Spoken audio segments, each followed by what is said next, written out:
Hey guys, how are you? So, first off, are you all subscribed? Good. And second off, have you turned your notifications on? Yes!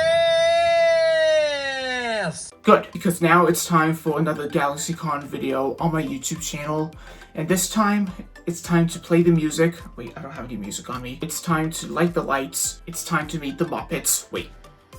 No, we're not going to actually meet the Muppets themselves, but I'm going to be talking to the guys behind the Muppets, and three of them. First, I'll be talking to Kirk R. Thatcher, who is a writer, producer, and director of some of the Muppet movies, like the Muppet Christmas TV specials and the Muppets Wizard of Oz, just to name a few. And then I'll be talking to singer and songwriter behind the Muppet movie songs like The Rainbow Connection and Moving Right Along, that is Paul Williams. And finally, I'll be talking to Steve Whitmire, who is the performer behind Kermit the Frog, Beaker, and Ernie from Sesame Street, and a ton of other Muppet characters that he has done over the years. So what are we waiting for? Just sit back, relax, and enjoy my GalaxyCon virtual chat with Kirk R. Thatcher, Paul Williams, and Steve Whitmire. Yeah, let's do this thing. Enjoy the show, and I'll see you on the outro. Hey, Kirk. Hey. Good to see you. Good to see you. What was your name? I'm Seb, short for Sebastian. Oh, nice to meet you. Nice to Hey meet you guys, too. hope you don't mind me to interrupt really quick for a quick photo. Yes, of course. I'm gonna count to 3. Ready? 1, 2, and 3. Perfect. All right, so Kirk, it's an honor to meet you. You're very kind. Thank you. And I've got some questions regarding to your work with the Muppets and the Jim Henson Company. Sure. I'm starting things off with this question. When did you first get involved with the world of the Muppets?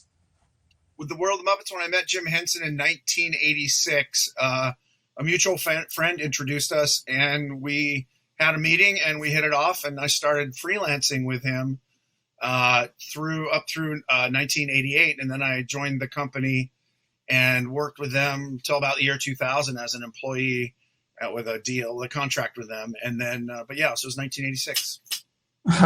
That sounded pretty interesting. I wish I was there to see all of that.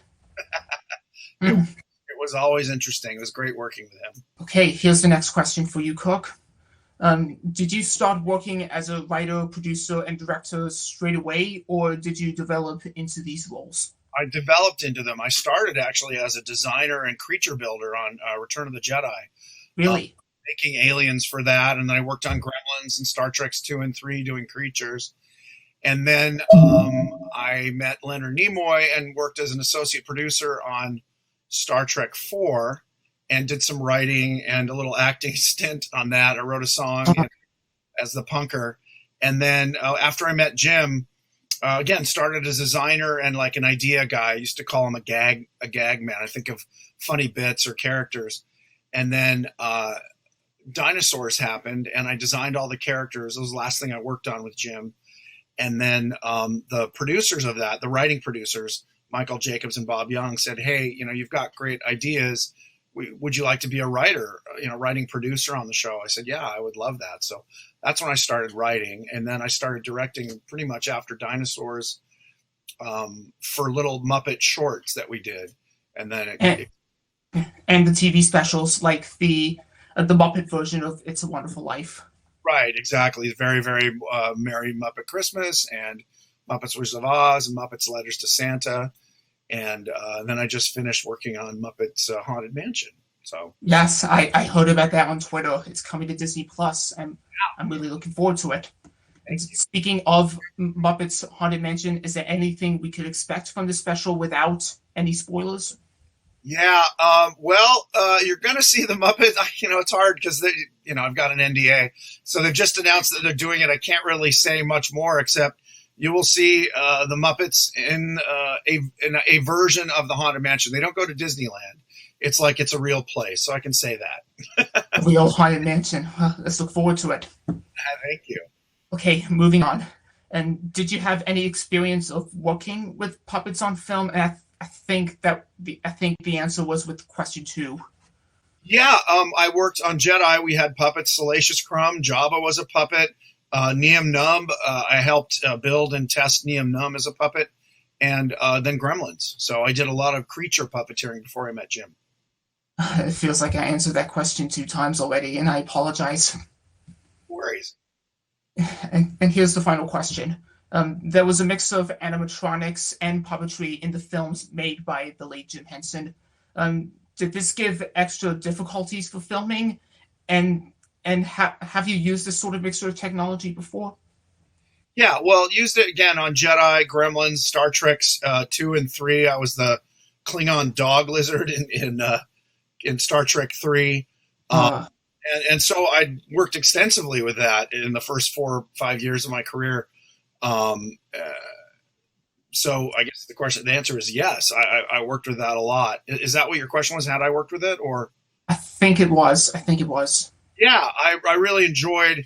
I mean, one of the reasons I went into making films and television was to bring original creations, creatures, whether they're realistic, like Jedi or Gremlins, or fun, like Muppets. So it's a big part of why I love doing what I do. You get to create things that have never been seen before, or don't exist in the real world. So that's really fun for me. Yeah, and also very creative. Yeah, exactly. I love that creative process, and Yeah. I love working with Jim and Leonard Nimoy and George Lucas. All those people were great mentors and bosses. Yeah, I can feel that way. Anyways, thank you, Kirk, for letting me talk to you on all things Muppets and Jim Henson. Absolutely. And I hope you stay safe and stay healthy, and you probably know the rest of the protocol. Yeah, well, we have more time. Where are you calling in from? Where do you live? Well, I am calling from the UK, but my family's Canadian. Oh, wow. I love Canada and I love the UK. I've worked in both countries. What part of Canada? Toronto. Oh, yep. That's where we shot the Jim Henson Hour and Fraggle Rock. Wow, it's amazing. I just started watching Fraggle Rock on Apple Plus. Where are you in England? In the Somerset area. Oh, it's beautiful there. Yeah. Are you guys and are you interested in puppeteering yourself, or is that something you do, or more? Puppetry is kind of really hard to do, but I do enjoy watching all things Muppets and Sesame Street and all that stuff. Oh, great. Oh, I'm glad to hear it. Well, it was very nice to meet you. And thank you. Thank you for buying the time. I appreciate that. Yeah. And yeah, stay safe and stay healthy, Cook. Thank you, my friend. You as well. Take care. Bye. Bye-bye. Hey, Paul. how are you? I'm okay. How are you? Good. Let's get a picture so we have it. So smile at your dot. All right. 3, 2, 1. Perfect. You're good to go. All right. There you go. Smile at the green dot. Yeah. It's like it's showtime at the El Sleazo. All right. I traced and colored in this logo for you because you were featured in the Muppet movie and you were the piano player. So I thought it would suit the occasion. I'm very impressed that you got that and put it together, and I'm grateful you did it. Thank you. You're welcome. Okay, I got some questions for you. Yeah. I know that in the 1970s, you started your music career. When you started your career, what were some of the inspirations behind your albums? Some of the inspirations? Well, I write the songs and everything. So every song I try to be as honest in the emotions of the song and let them guide me to the way that I do things. But I always I love Jiminy Cricket. I love Jiminy Cricket's voice. So do I. There was an actor named or a singer named Ukulele Ike who did that. Well, a dream is a wish. So I've never stopped being a fan, just like you are. Man, I feel the same way. Yeah. Yeah. In fact, I listened to one of your albums just recently, Life Goes On. I thought it was wonderful. Thank you. That means a lot. Okay, here's the next question for you, and on to the Muppet questions. When did you first get involved with writing the songs for the Muppet movies, like the Muppet film and the Christmas Carol? Yeah, well, the first thing I did with Jim is I went to England and I was a guest on the Muppet Show, and he asked me if I would write the songs for an HBO special called Emmett Otter's Jug Band Christmas. Have you ever seen Emmett Otter's Jug Band Christmas? I haven't seen it, no. Oh, it'd be wonderful if you could look that up. Emmett Otter's it's a wonderful Christmas special, And I think Jim was actually seeing if it was going to work, us working together, because he was thinking of asking me to do the songs for the Muppet movie. I was already like you. I was already a fan of the Muppets. I was watching the Muppet Show. I was watching Sesame Street. So that's the best part of what I do. I don't have to stop being a fan of the people I'm working with. Me neither. Yeah. And here's another question. Was it strange writing songs for the Muppet characters, or? They are as real to me as you are. They are absolutely. And I think that if I look at somebody like Gonzo, I'm friends with Dave Golds, who created Gonzo. But the fact is that Gonzo is as real to me as Dave is. And they're a mixture of each of there are parts of Gonzo that are like Dave. There are parts of Dave that are like Gonzo. I love them both. So do I. Yeah. And now here's a Muppet question. It's regarding to one of your songs in the Muppet Xmas Carol almost 30 years ago. And the song When Love Is Gone was in the movie, but was cut from the DVD release. When Love Is Gone. Except for the VHS release, which I've seen when I was a kid. Was there any reason why the song was cut from the film? The head of the studio thought that it would slow the movie down too much for kids. I totally disagreed, and most of the fans of the movie did as well. And because of the fans who wrote to the studio again and again and again and said, "You have to put that song back in. The song is going back in, and this Christmas it'll be available with When Love Is Gone back in the movie." I'm so glad you like that. I'm really proud of that song. So am I, and you could see the scene on Disney Plus. Yeah. Anyways, here's one final question, real quick, if that's okay. When was the last time you were involved with the music for the Muppet franchise? Well, the last thing I did, the last show I did was a Muppet. 10 more seconds, please. The last thing I did was a Muppet Christmas. Letters to Santa. I wrote the songs for that. Did you see that? Yes, I have.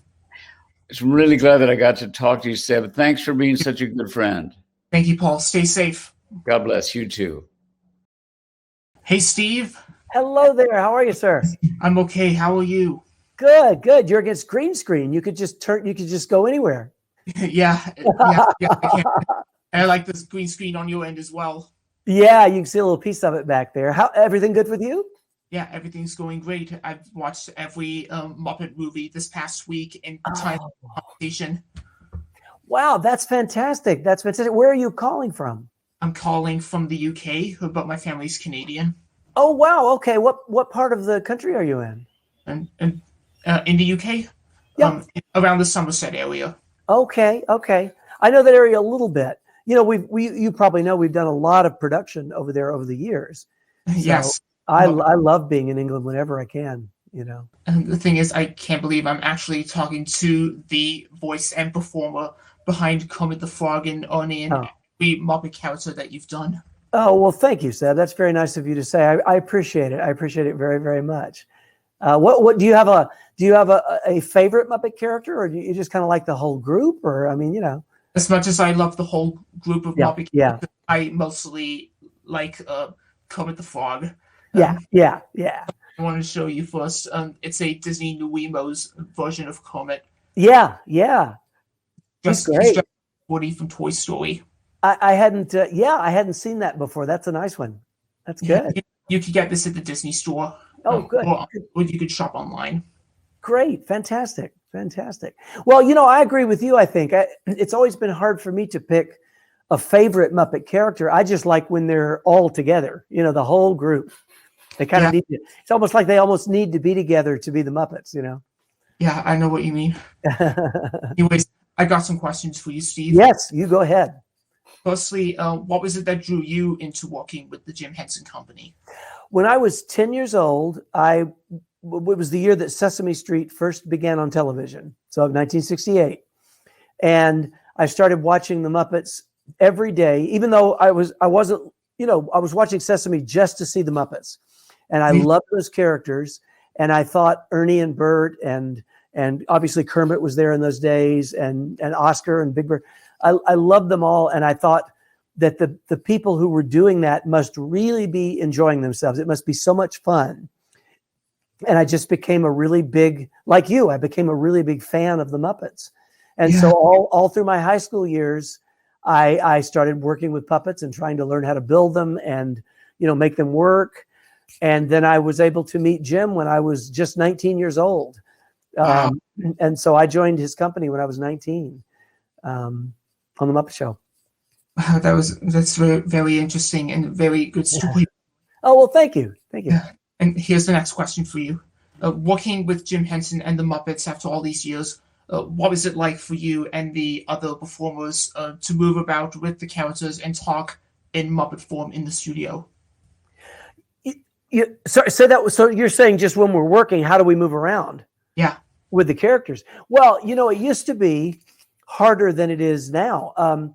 Back in the days of the Muppet Show, I'm using a wireless microphone right now, so it's got this little pack and it transmits, right? But back in the Muppet Show days, it was before there was any such thing as a wireless microphone. So you had this cable that ran from your microphone, you stuck it in your pocket, and then it ran across the room. And so when you see all these puppeteers running in a circle and moving around, those cables are just getting tangled and tangled and tangled and tangled, right? So then we'd have to stop and everybody would have to go like backwards to untangle, and we'd reset and then we'd do it again, Sounds like a lot of hard work. It was harder work than now. Yeah. The monitor quality was not as good in the early days when I first came in. We were using black and white monitors. There was no color. So it made it very hard to see the characters on the screen. You had to get it really contrasty, like you can do when you adjust a monitor. So things have gotten a little easier in the world of television puppetry these days.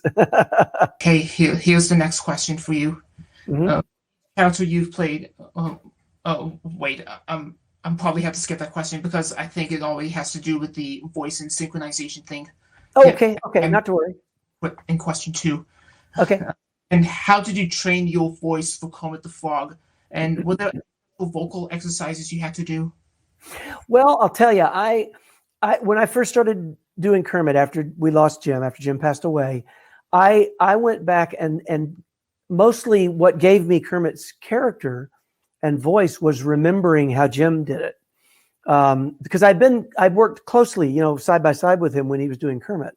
So I knew sort of where the character came from, and I had heard his voice in my ear for so many years, so I kind of had a sense of what it sounded like.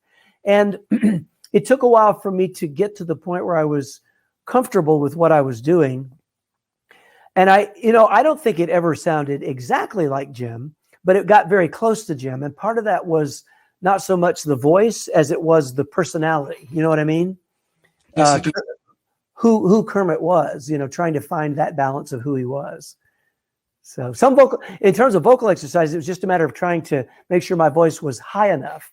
Kermit's voice is a little higher than my own voice, so that can be hard. Yeah, I can feel that way. Yeah. And here's the final question. Okay. You took over for Jim Henson when you played Ernie and Kermit the Frog and so on. Did this feel like a big step forward to take over and carry on his legacy? A very big step. Yeah, it was really a hard thing to do. With Kermit, we started doing it pretty soon after Jim had died. And so that was very hard. I was thinking about Jim all the time, and I missed Jim. So that made it a little bit more difficult. And with Ernie, I had spent less time around Jim while he was doing Ernie. So a little bit harder for me to figure out who Ernie was and where he came from Jim, So it was quite hard. It was a tough thing to do to try to get it where the fans would accept it, Yeah. So we should probably do our video snapshot. I think we're almost out of time. Boss, I'll get my Muppets ready. Perfect. Okay, here we go. All right, I'll take that in 3, 2, 1. Perfect.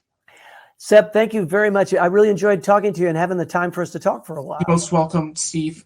Next time I'm in the UK, if you're still over there, maybe if we're at a Comic-Con or something, you can come around, we can say hello.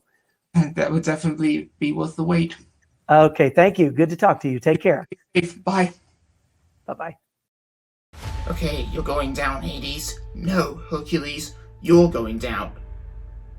Oh, you caught me in the middle of my playtime, so I'll put these 2 Lego minifigures down.